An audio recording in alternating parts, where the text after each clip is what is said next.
now it's time for my favorite part of the show where we get to kind of address some of the more policy focused, the spicier side of the conversation.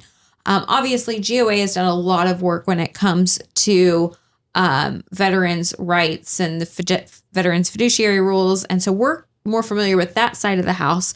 But what are the big federal issues that you guys are facing from a wounded warrior perspective where, there's a big gap that may exist?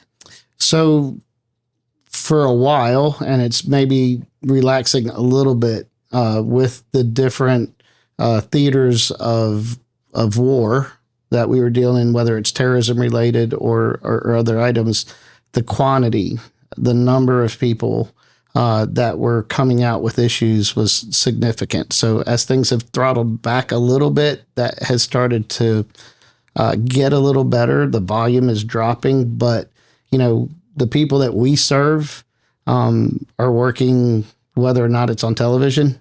And so that cycle kind of never stops. So the first thing is just recognition. There's so many topics out there right now: burn pits, PTSD, traumatic brain injury, all those different options of things that are out there that could be an ailment in an individual.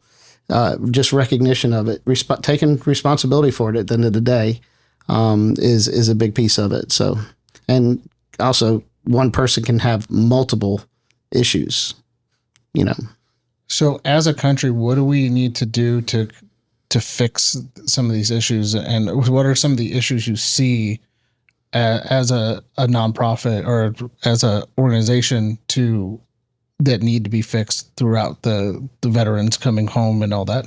You would think that it wouldn't be necessary for nonprofits to be there to take care of people that sacrifice so greatly for our country. So I would start there. I think the government has responsibility for what we ask them to do. The good part is America cares. And people do step forward and bring together charities like mine, as well as others that are extremely effective at helping. So the first fix should be taking responsibility for ultimately our employees as a government. And that would be nice that we didn't have to exist. But continuing to inspire people to do what's missed through charitable work is a big piece of it. Yeah. I think that's true for a lot of things, right? When it comes to, we believe as a society that there should be certain expectations for taking care of our veterans, but in reality, that doesn't always fit so nicely or neatly in a campaign slogan when it comes down to the real gaps in care that they experience. I do want to go back to one thing that you mentioned earlier, and that is the effectiveness of your program. You gave the example of someone who was on a lot of medication, going through the program and then not needing it to fall asleep that night because there's a fulfillment factor.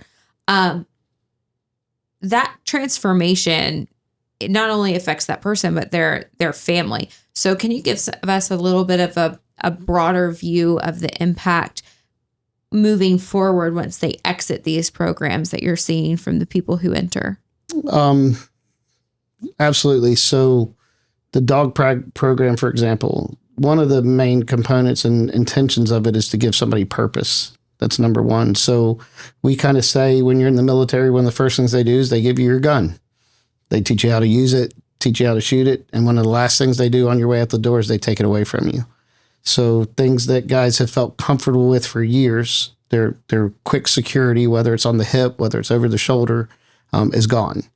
And so they go home, they have no purpose, they don't feel safe.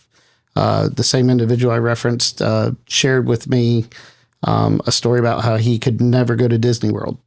And he had young kids who loved it. So his wife would take the kids. He couldn't go. The dog itself opened that door up for him because he had, protection at the same time of having a purpose and focusing on the dog. The crowds weren't as bad. And so things along those lines.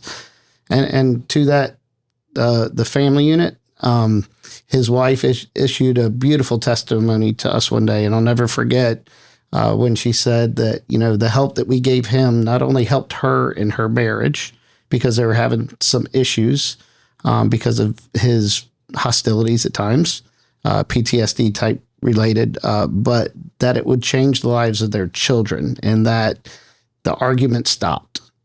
He was better, he was happier, and the kids got to grow up and started having the ability to grow up in a house that may have been a little turbulent prior to, but then it helped them recover their relationship, which, as she said, not only helped her kids, but would eventually help her kids' kids. And to know that focusing on one individual could have that much transformation through an entire family line was pretty powerful to hear.